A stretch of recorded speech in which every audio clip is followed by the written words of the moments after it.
When we look back at European history, the early 16th century stands out as a moment of profound transformation.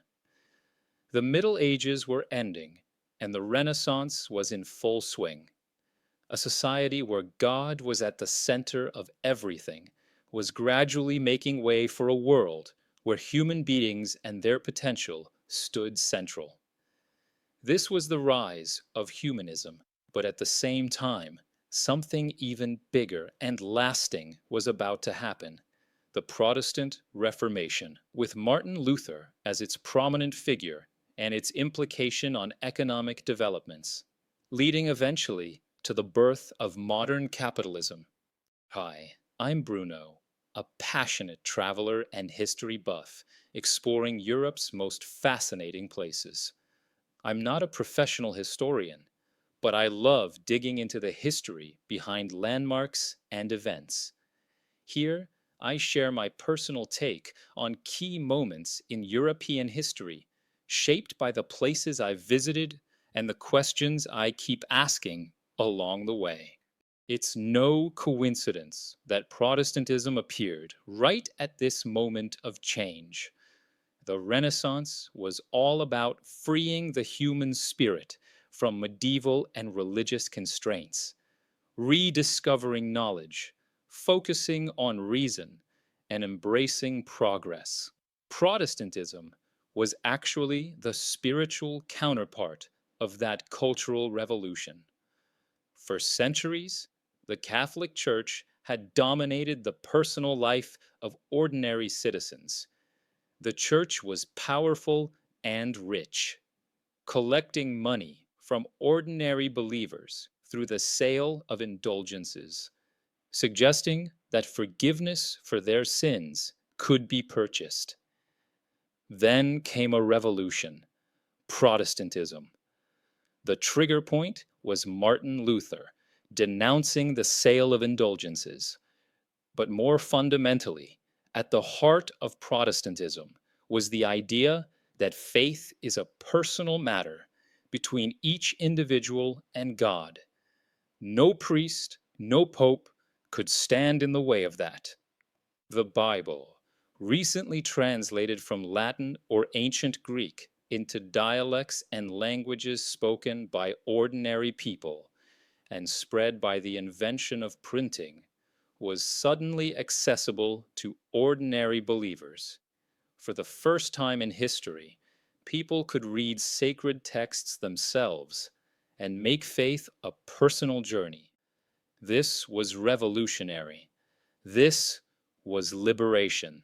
But perhaps the most enduring consequence of Protestantism was something unexpected: the transformation of work itself. Martin Luther taught that every kind of honest labor is a calling from God. Farmers, craftsmen, merchants, all were serving God through their daily work. Protestants took this idea further. Success in your work, in your calling from God, was seen as a sign of moral seriousness. This new way of thinking translated directly into daily life. A new class of wealthy entrepreneurs emerged. Entire business activities began to flourish. Entrepreneurs and artisans no longer saw work as drudgery, but as a way to use their talents by producing quality goods, developing their business, and serving their community, which drove economic activity. And then came another crucial shift, arguably one of the most important of the Renaissance: the way Protestants thought about wealth. In the Middle Ages, the Catholic Church often suggested that wealth should be treated with suspicion, arguing that being rich was dangerous for your soul. This attitude helped reinforce the Church's control over society. But Protestants, like Calvinists in the Netherlands, flipped this idea around.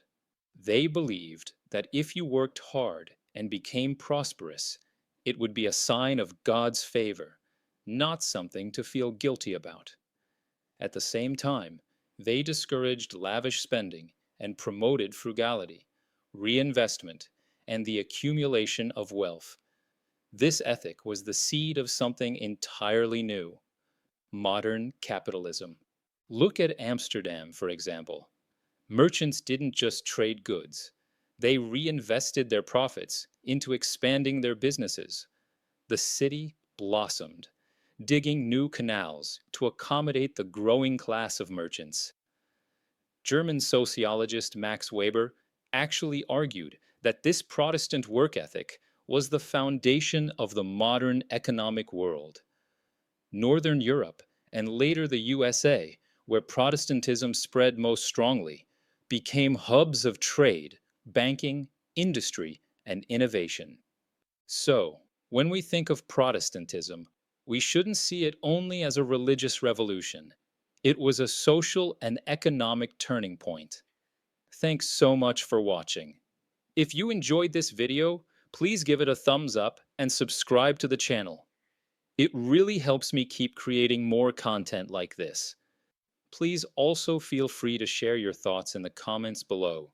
And if there's any particular topic in history you'd like me to explore in a future video, please let me know. I'm always open to new ideas and suggestions. Thanks again, and see you in the next one.